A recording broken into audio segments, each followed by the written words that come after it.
ฮัลโหลสบายดีวันนี้จะมาสอนเรื่องวิธีการสมัคร Coinbase สำหรับคนที่ต้องการมีกระเป๋า Coinbase ใส่กัน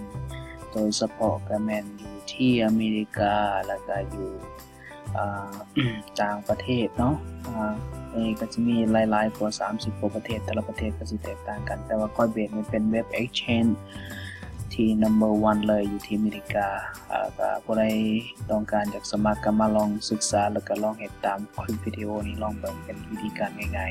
ๆเนี่ยอันนี้เอาเข้ามาเว็บไซต์แล้วสิเห็นตรงที่คำว่าอันนี้ทั้งหน้ามันเลยมันจะมี sign in แล้วก็มีคำว่า get start เอาก็มาคลิก get start นี้หรือว่าสิมาคลิก get start อยู่นี่ก็ได้หลังจากการคลิก get start แล้วก็มันจะเข้ามาเป็นเว็บไซต์ให้เรา fill up information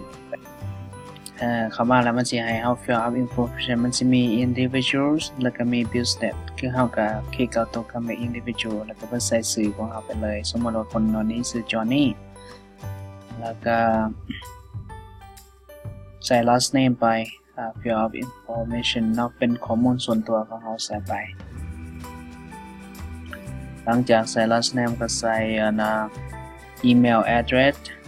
อีเมลนี่ต้องเป็นอีเมลที่ active นะที่ใส่การได้จริงๆสามารถล็อกอินเข้าไปได้สามารถกดได้หลังจากนั้นก็มาใส่ password ต้องเป็น10ตัวขึ้นไปอย่างต่ำการใส่ password เนี่ยลองใส่ตรงนี้ใส่ไปคำมันเห็นบอกว่า 2 week นี่คือว่ายังบ่ทันผ่านเนาะก็ต้อง delete ออกไปแล้วก็ใส่ใหม่delete ไปมาใส่คืนใหม่เลือกจนกว่าว่ามันโอเคมัน good หรือว่า excellent อย่างดีเลยเนาะมันจะบอกว่า good สีเหลืองแถบตัวนี้มันจะขึ้นมา2 ขีดและเฮาก็โอเคแต่สมมุติว่าผู้ใดใส่อยู่รัฐใดมันสิขึ้นมาเนี่ยก็มาคลิก I'm not a robot บางคนก็ให้ verify รูปแล้วก็มาคลิกตรงเช็คตรงนี้แล้วก็มาคลิก create จะมี2เมาส์ใส่กันโอเคเอามาคลิก create เนาะคือการสั่งให้เข้าหลังจากนั้นก็เข้ามาหอดอยู่ขั้นตอนตัวนี้จะได้verify อีเมลการ verify อีเมลเนี่ยก็คือเราต้องไปเช็คเบิ่งอยู่ในอีเมลของเราต้องเข้าไปคลิกอีเมลแล้วก็ล็อกอินเข้าไปในอีเมลแล้วก็สิเห็นอีเมลมันออกมาเนี่ยมาคลิก verify ปึ๊บคลิก verify แล้วก็เราเห็นเนาะ verify email อันนี้คือของ Coinbase หลังจากคลิก verify มันจะเต้นเข้ามาอยู่ในหน้าตัวนี้อยู่ใน Coinbase โดยตรงเลยแล้วก็สิมาให้เราใส่โทรศัพท์เบอร์โทรศัพท์ของเราอันนี้คือเขาต้องการที่ verify เบอร์โทรศัพท์อีกบริษัทกับอีเมลนี่ก็เป็นสิ่งสำคัญใน Coinbase เนาะใส่ไปโทรศัพท์ที่เราใส่การได้ที่มันจะส่งโค้ดมาให้เราหลังจากที่ว่าเราใส่เบอร์โทรศัพท์เข้าไปก็มาเซ็นโค้ดแล้วก็มันจะส่งรหัส8ตัวเลขส่งมาให้เราแล้วก็มาพิมพ์ใส่ก่อนโซเดทางออกถึง8ตัว7ตัวเนาะไป แล้วก็มันจะให้เรา verify ข้อมูลส่วนตัวอีก สมมติว่าคนชื่อ Johnny ใส่ last name ไปแล้วก็ใส่วันเดือนปีเกิดใส่วันเดือนปีเกิดนะใส่วันอย่าลืมใส่วันเดือนปีเกิดแล้วก็มาใส่ที่อยู่อันนี้ใส่ข้อมูลจริงๆเลยแล้วก็มาเลือกเบิ่งตรงคำว่าเอาสิใส่อีหยังก็มาใส่ตัว investing ส่วนใหม่แล้วก็มาเลือกเอา occupation อันนี้เป็นซอสของเราแล้วก็มา occupation ของเราเป็นงานที่เราเฮ็ดเกี่ยวกับเรื่องอย่างก็มาเลือกส่วนใหญ่ก็สิบ่มี specific เฉพาะเจาะจงปานใดก็มาเลือกเอาตัว laborer ก็ได้สมมุติเราไปเป็นพนักงานอยู่บริษัทใดก็ใส่เจ้าของบริษัทเนาะก็เรียกว่า employer คือบริษัทที่เราเฮ็ดอันนี้สมมุติว่าใส่อาหารไทยเฮ็ดอยู่อาหารไทยสมมุตินะแล้วก็มาใส่รหัสก็ว่า social security ของเรา4ตัวหลังจากใส่แล้วเราก็มาคลิก continue อยู่วันนี้คลิก continue ไปปึ๊บหลังจากคลิก continue ไปแล้วเรียบร้อย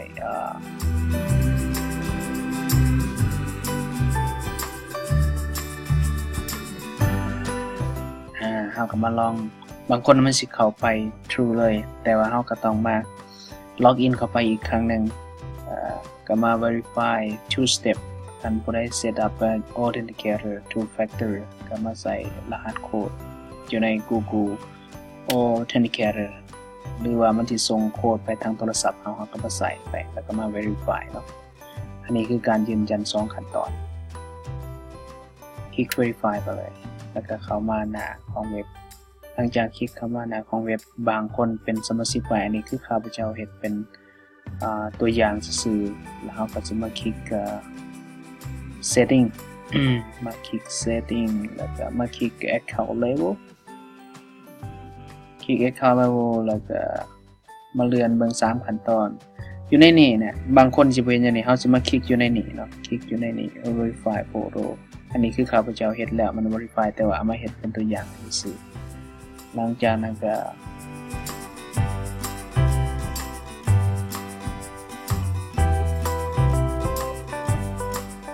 ขั้นตอนการ verify photo หลังจากเราคลิกบนนั้นน้อยๆบางทีมันสิออกมาเป็นแบบสีแล้วมันสิให้เราใส่เข้ามา driver license หรือว่า photo ID เนาะผู้ใดบ่มี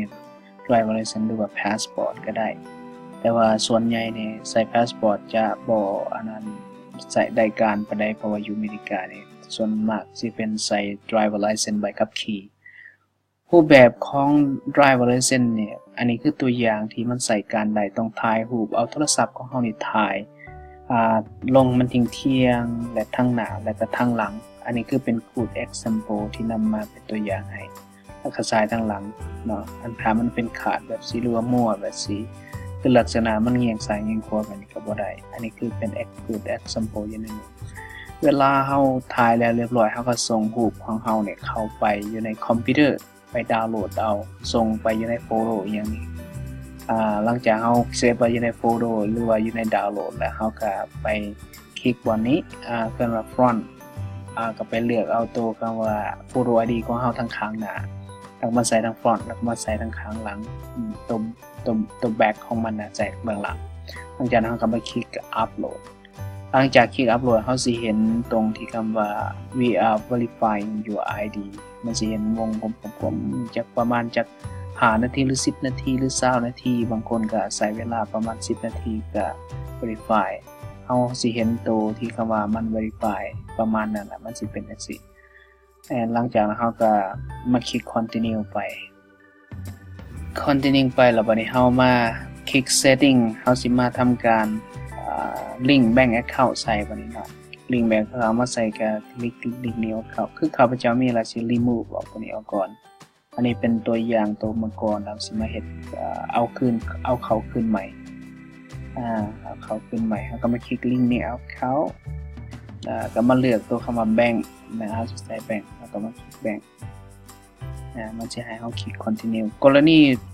รูปแบบตัวนี้คนต้องเคย banking ออนไลน์ที่เคยล็อกอินเช็คเบิ่งเงินอยู่ในธนาคารได้จังมาเฮ็ดแบบนี้ถ้าผู้ใดบ่มีต้องไป set up banking ออนไลน์ถ้าผู้ใดยังบ่มีรูปแบบตัวนี้จริงๆก็คือต้องไปเอา routing number ต้องไปเฮ็ดอีกวิธีการหนึ่งนี่คือสมมุติว่าคือเป็นใส่ username นะคือกันกับเฮาล็อกอินเข้าไป account จริงๆเลยแล้วก็ใส่ password ของเฮาเข้าไป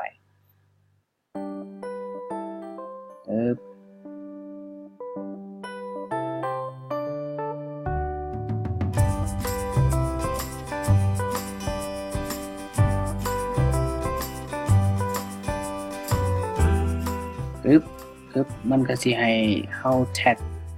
ส่งแท็กเฮามาคลิกเอาโฟนนัมเบอร์ของเฮาที่มีอยู่ในนี้เฮาก็มาคลิกโอเควันนี้เฮาก็มาเช็คเอานี่แล้วเฮามาคลิกเซ็นแล้วมันสิส่งโค้ดมาทางโทรศัพท์ของเฮาแล้วเฮาเอาโค้ดทางโทรศัพท์ของเฮามาใส่อยู่ในนี้เข้าไปเบิ่งอยู่ในโทรศัพท์เนาะใส่รหัสโค้ดเข้าไปแล้วเรียบร้อยก็มาคลิกตรงที่ submit ไปมาคลิก submit โอเคคลิก submit ที่สิ่งนี้มันสิฮีดจังแต่ยังสังเกตว่านี่คือมันเป็นการเช็คข้อมูล เข้าไปปึ๊บแล้วเรียบร้อยเป็นการ verify แล้วก็มาใส่เอามาคลิก auto checking บอกหรือว่าตัวอย่างที่เราใส่เนาะเช็ควิ่งก่อนหลังจากนั้นเราสิเห็นมัน verify แป๊บเดียวมันจะเห็นสีเขียวขึ้นมาเนี่ยมันจะบอกว่า your bank account has been linked successfully เราก็จะเห็นมันออกมาอยู่ในนี้อันนี้ขั้นตอนต่อไปถ้าผู้ใดที่ต้องการอยากเอาเพิ่นว่า debit card ใส่เฮ็ดจังไดก็มาคลิกตรงที่เขาว่า setting link account มาคลิก link new account คือเก่าหลังจากเราคลิก link account แล้วก็สิขึ้นมาให้เราเลือกว่าเราสิเอาตัวใดใส่มันก่อนเราใส่ตัวนี้ขั้นตอนนี้ไปที่มันแนะนำบอกว่า recommend เบื้องต้น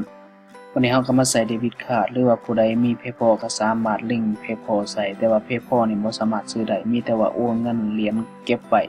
เอาเงินเข้าไปปาไว้อยู่ใน account ของ PayPal ได้อยู่ในนี้หรือว่าสิทำการ wire transfer แต่ว่าสิมาสอนเรื่องวิธีการเอา debit เข้าหลังจากนั้นเราก็มาคลิกเอาตัว debit เนี่ยคลิก debit ปึ๊บบางคนมันสิให้ verify ที่อยู่ก่อนบางคนมันสิออกมาแบบสิแล้วเราก็มาใส่ username ใส่ชื่อ full name ของเราเนาะใส่ full name ของเราแล้วก็มาใส่ตรงที่คำว่า card number ทั้งหมด16ตัวนะแล้วก็มาใส่วันเดือนปีเกิด CVC นี่ก็หมายถึงรหัส3ตัวอยู่ทางข้างหลังcard ของเราตอนนี้ก็ใส่ post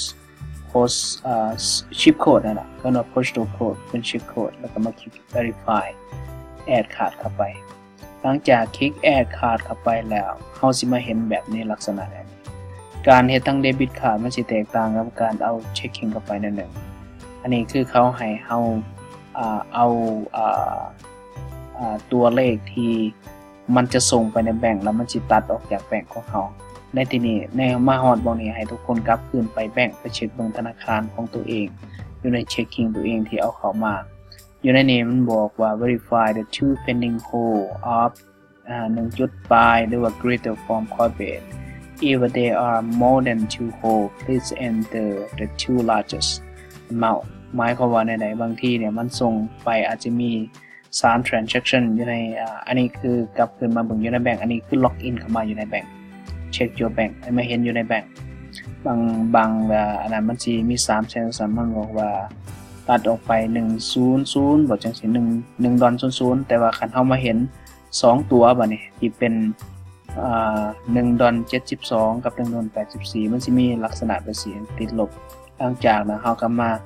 เอาจำนวนตัวเลข2ตัวเนี่ยจื้อไว้จดมาแล้วก็มาใส่นี้บัดนี้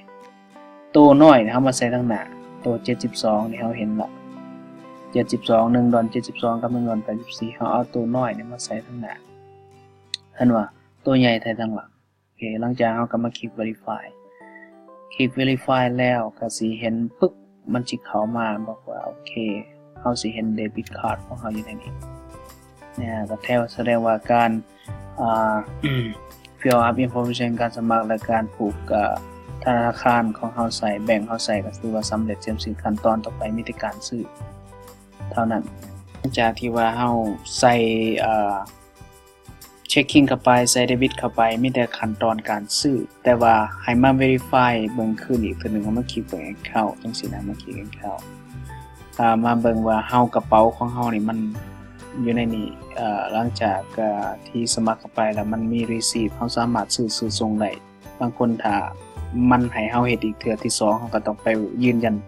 อีกเทื่อที่2แล้วจึงสามารถซื้อและขายได้อยู่ในนี้ก็คือเฮาสามารถคลิก buy and sell ได้นะสำหรับวันนี้จะบ่ได้สอนเรื่องวิธีการซื้อการเอาเงินเข้าไปใส่เทื่อมีแต่ว่าอาจจะจบลงเท่านี้ก่อนก็ถือว่าการสมัครการยืนยันตัวตนได้สำเร็จและก็การผูกธนาคารแล้วเรียบร้อยขอบใจที่ติดตามชมหลายๆโอกาสมาฟังกันต่อ